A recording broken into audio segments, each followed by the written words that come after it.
Meenakshi creatives. నేను మీ మీనాక్షి రాజశేఖర్ని. ఇవాళ నేను పిండి పులిహార, సొజ్జు పులిహార అని కానీ పిండి పులిహార అని కానీ అంటామండి. ప్రాంతాన్ని బట్టి భాష మారుతుంది తప్ప అంతా ఒకటే. అయితే ఈ లలిత బ్రాండ్ తీసుకున్నాను నేను.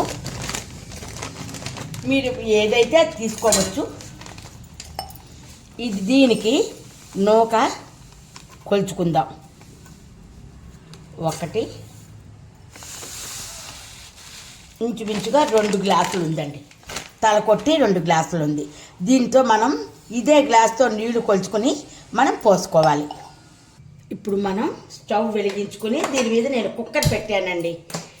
అయితే ఇదే గ్లాస్తో మనం 1 2 తలగేసి ఉంది కదా అండి, ఇంకొద్దిగా నీళ్లు వేసుకుందాం అంతే. ఇవి ఇలాగా మరుగుతూ ఉండగా మనం మిగతా ప్రాసెస్ చూద్దాం. దీని మీద మనం మూత పెట్టుకుందాం.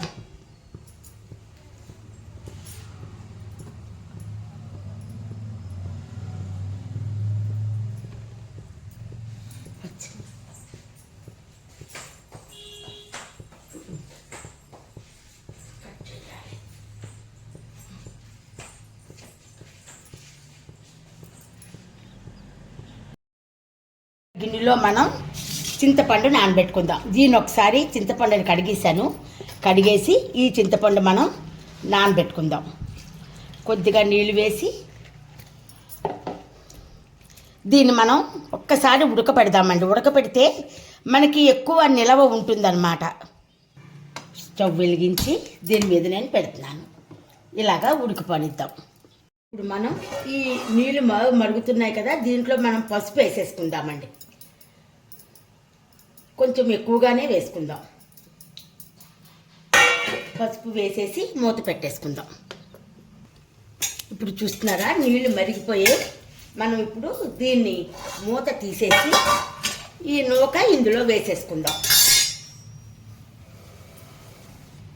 ఈ నూక అందులో వేసేసి కలిపేసుకుందాం.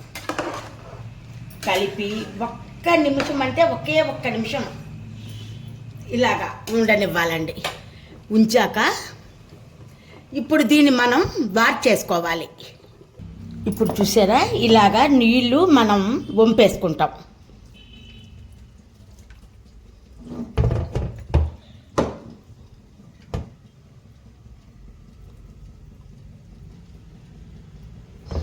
ఆ మాత్రం నీళ్లు ఉంచుకుని దీన్ని మళ్ళీ మనం పొయ్యి మీద పెట్టుకుని దీని మీద మూత పెట్టేసేద్దాం. సిమ్లో పెట్టుకుందాం. ఈ లోపల ఇక్కడ మనకి చింతపండు కూడా ఉడికిపోయింది. చూడండి, చింతపండు ఉడికిపోయింది. దీన్ని మనం ఆఫ్ చేసేసుకుందాం చల్లారాక. ఇప్పుడు దీన్ని మనం ఒక్కసారి కలిపేసుకుందాం. చూడండి, ఇలా కలిపేసి మనం మూత పెట్టేస్తే పువ్వులా విడిపోతుంది. దీన్ని మనం మూత పెట్టేసుకుని 1-2 నిమిషాలు 2 సార్లు కలపాలి. మనము ఇంకొకసారి మూత తీసి కలిపేసుకుందాం. చూస్తున్నారా ఎంత చక్కగా ఉడికిపోతుందో. ఇంకొకసారి మనం మూత పెట్టేసి వదిలేస్తే చక్కగా ఇది మగ్గిపోతుందండి. ఇప్పుడు మనం మూత తీసి చూద్దాం. చూస్తున్నారా, చక్కగా ఉడికిపోయింది. ఎక్కడా కూడా డౌట్ లేదనమాట. ఇంకా మనం మూత పెట్టేసి స్టవ్ ఆఫ్ చేద్దాం. ఇప్పుడు చక్కగా ఉమ్మగిల్లిపోతుంది. ఉమ్మగిల్లిపోయాక మిగతా ప్రాసెస్ చూద్దాం. ఇప్పుడు ఈ వేడి దాంట్లోనే ఇప్పుడే కోసి తెచ్చానండి కరివేపాకు. ఇది వేసుకుందాం మనం. 1-2 రెబ్బలు ఇలా వేసేసి దీని మీద ఇలా కప్పేద్దాం. మంచి వాసన పడుతుంది. అల్లం ఈ మాత్రం తీసుకున్నానండి. పచ్చిమిరపకాయలు ఇవి తీసుకున్నాను. వీటిని మనం తొడిమికలు తీసేసి చక్కగా ఇలా కట్ చేసేసుకుందాం. మీరు కత్తిపీటతో చేసుకోవచ్చు. నేను ఇలాగా నిలబడి చేయొచ్చు కదా అని ఇలా చేస్తున్నాను.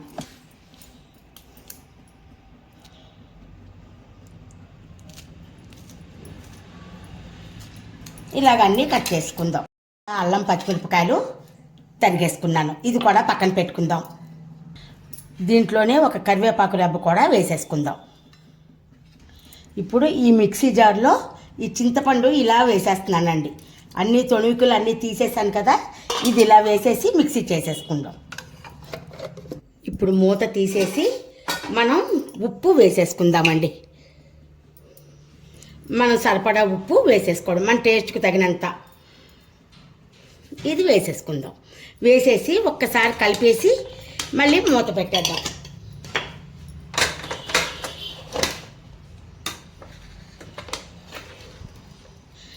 ఇప్పుడు కలిపేసుకున్నాం కదా, మూత పెట్టేసుకుందాం. ఇలాగా నేను మిక్సీ చేసుకున్నానండి, చూసారా? ఎందుకంటే మనకు వేస్ట్ అవ్వదన్నమాట చింతపండు మిక్సీ చేసుకుంటే. మళ్ళీ పిండితే అది కొంత పోయి కొంత ఉండి ఉంటుంది, అందుకని. ఇప్పుడు స్టవ్ వెలిగించి మూకుడు పెట్టుకుందాం. మనం పోపుకి ఆయిల్ కొంచెం ఎక్కువ వేసుకుందామండి, నిలవ ఉండాలి కదా, అందుకోసమని. ఇలాగా వేడవుతూ ఉంటుంది, మిగతా ప్రాసెస్ చూపిస్తా. ఇప్పుడు మనం పొట్టు మినపప్పు వేసుకుందాం. పొట్టు మినపప్పు అయితేనే బాగుంటుందండి. నేను ఇప్పుడు శనగపప్పు వేయట్లేదు, ఎందుకంటే ప్రయాణంలో శనగపప్పు వేస్తే పాడవుతుంది. మేము ట్రైన్లో కదా చేస్తున్నాను, అందుకని. ఆవాలు కూడా వేసుకుంటున్నాను. కొద్దిగా మెంతులు వేసాను, కొంచెం జీలకర్ర ఇష్టపడ్డ వాళ్ళు వేసుకోవచ్చు, లేకపోతే స్కిప్ చేయొచ్చు. ఇప్పుడు కొద్దిగా శనగపలుకు వేస్తున్నానండి. మేము ఎక్కువ తినము శనగపలుకులు, అందుకని కొంచెం వేస్తున్నాను అనమాట.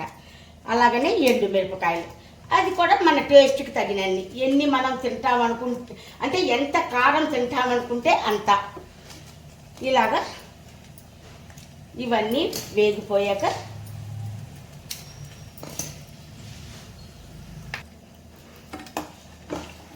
ఇలాగా కొంచెమే వేసానండి. మరీ కారం ఎక్కువైపోతే ట్రైన్లోకి చేస్తున్నాను నేను, అందుకని. ఇలా వేగిపోయిన పోపుని నేను తీసేసి దాంట్లో వేసేస్తానండి, ఒక ప్లేట్లోకి తీసేసి. ఎందుకంటే మనం చింతపండు ఇది చేస్తాం కదా, అందుకోసమని. చక్కగా వేగిపోయింది, చూసారా? మనం ఇలాగ అన్నీ తీసేసుకుందాం పోపు అంతా. ఇప్పుడు దీంట్లోనే మనం అల్లం పచ్చిమిరపకాయలు కూడా వేసుకుందాం, కరివేపాకు కూడా వేసుకుని ఒక్కసారి వేసుకుని దీంట్లోనే మనం ఈ చింతపండు పేస్ట్ వేసుకుందాం. ఎందుకంటే ఈ పచ్చిమిరపకాయలకు కూడా ఈ చింతపండు పేస్ట్ అంటుకుని చాలా టేస్టీగా ఉంటుందండి. ఇలా ఉడుకుతున్న దాంట్లోనే మనం పంచదార కానీ బెల్లం కానీ వేసుకోవాలి. నేను ఇప్పుడు బెల్లం కట్ చేయలేక ఇది వేస్తున్నాను, పంచదార. మనం పంచదార ఎందుకు వేస్తామంటే బెల్లం కానీ పంచదార మన పులుపుని అడ్జస్ట్ చేస్తుందండి, ఇది మంచి టేస్ట్ని తెస్తుంది. అందుకని కొంచెం ఎక్కువ వేయకూడదండి, మళ్ళీ ఎక్కువ వేస్తే ఇది అయిపోతుంది. దీంట్లోనే మనం ఇంగువ కూడా వేసేసుకుందాం. ఆహా, ఇంగువ వెయ్యగానే భలే వాసన వస్తుందండి. చూస్తున్నారా? ఇంత బాగా మనకు ఉడికిపోయింది అనుకోండి, ఇంకా సాధారణంగా పాడవదనమాట. ఇవాళ రాత్రి ట్రైన్లో తినొచ్చు, రేపు పొద్దుట కూడా మనం బ్రేక్ఫాస్ట్ కింద తినొచ్చు. అందుకని ఇంతలా ఉడికించాలి. చింతపండు ఉడికితేనే, ఇంతలాగా నూనె వేసి ఉడికితేనే నిలవ ఉంటుంది, లేకపోతే నిలవ ఉండదండి. ఇప్పుడు ఇలా ఉడికిన దాన్ని మనం స్టవ్ ఆఫ్ చేసుకుని దీన్ని మనం ఇప్పుడు పులిహోరలోని వేసేసుకుందాం. ఇది పెట్టాను కదండి ఇక్కడ, దీంట్లో వేసేసుకుందాం. ఇలా మొత్తం ఇందులో వేసేసాను. వేసేసి ఈ పోపు కూడా ఇందులో వేసేస్తున్నానండి. పోపు ఎందుకు ముందుకు వేయలేదంటే కరకరలాడదు అని, ఇప్పుడు కరకరలాడుతూ ఉంటుందన్నమాట. దీన్ని మనం చక్కగా కలిపేసుకోవటమేనండి. ఎందుకంటే ఇదైతే మనకి విశాలంగా ఉంటుంది, మళ్ళీ మళ్ళీ ఇంకొక గిన్నె చెయ్యక్కర్లేదు. అందుకోసమని దీన్ని మనం ఇలా వేసుకున్నాం. ఇది చల్లారాక ఇంకొకసారి మనం ఎంత గరిటితో కలిపినా మనం చెయ్యి పెట్టందే కొన్ని ఇంగ్రీడియంట్స్, కొన్ని ఐటమ్స్ మాత్రం టేస్ట్ రావండి. అందుకు లాస్ట్ని మళ్ళీ చూపిస్తా. లాస్ట్గా నిమ్మకాయ పిండడం మర్చిపోయాను. మనం ఎంత మనం పులిహోర వేసుకున్నా ఈ నిమ్మకాయ టేస్ట్ అండి. నిమ్మకాయ వేసాక మళ్ళీ కలిపేసుకుందాం.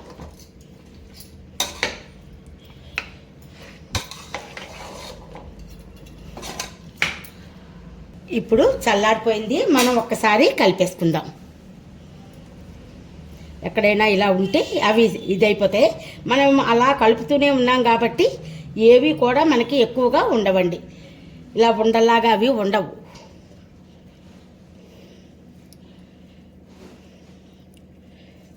ఇలాగంతా మనం కొంచెం టేస్ట్ చేసి చూద్దామండి. వావ్, చాలా బాగుందండి. మంచి గుమ్మగుమ్మ వాసనతో ఎంత అంటే అంత బాగుంది. అన్నీ కరెక్ట్గా సరిపోయాయి. ఈ వీడియో కనుక మీకు నచ్చినట్టయితే లైక్ చేయండి, షేర్ చేయండి, బెల్ ఐకాన్ క్లిక్ చేయండి. మా కొత్త నోటిఫికేషన్స్ మీకు వస్తాయి. సర్వే జనో సుఖనో భవంతు. అందరూ బాగుండాలి, అందులో మనం ఉండాలన్నదే కదా అండి మన కాన్సెప్ట్. ఇలాగే షార్ట్ వీడియోల్ని బాగా ఎంకరేజ్ చేస్తున్నారు. అలాగనే ఈ పెద్ద వీడియోలను కూడా ఎంకరేజ్ చేస్తే బాగుంటుందండి. ఉంటాను. మీ మీనాక్షి రాజశేఖర్.